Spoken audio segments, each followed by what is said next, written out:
প্রতিবার বাড়ি থেকে আসার সময় মা কিছু না কিছু দিয়ে দেয়। এত বলি যে দেওয়া লাগবে না, কোনো কিছু নিব না, আমার ভারী হয়ে যাবে ব্যাগ। তারপরও কিছু না কিছু ঢুকিয়ে দিবে। তো এবারও আসার সময় অনেকগুলো আমসত্ত্ব দিয়ে দিয়েছে। গাছ থেকে নিজেদের গাছের পাড়া আম দিয়ে আমসত্ত্ব দিয়েছিল। আর হচ্ছে বেশ কিছু পরিমাণে চালের গুঁড়ো। এই চালের গুঁড়াগুলো আমার মা নিজের হাতে হচ্ছে প্রসেস করেছে। তো প্রতিবারই আসার সময় আমাকে জিজ্ঞেস করবে তো চালের গুঁড়া লাগবে কিনা।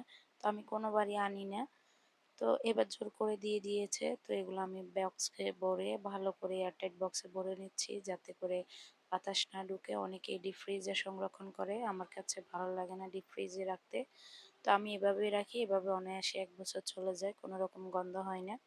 তারপরে হচ্ছে বেশ কিছু পরিমাণে গাছের লেবু দিয়ে দিয়েছে। এই লেবুর শরবতটা আমার কাছে অনেক বেশি ভালো লাগে, অনেক বেশি ঘ্রাণ এই লেবুটার। জানি না এই লেবুটার নাম কি, তবে অনেক পরিমাণে ধরেছে। আর ধরার কারণে এগুলার সাইজটাও কিন্তু ছোট হয়ে গিয়েছে। আগে নাকি এগুলা অনেক বড় বড় সাইজ ছিল। মায়েদের ভালোবাসার আসলেই শেষ নেই।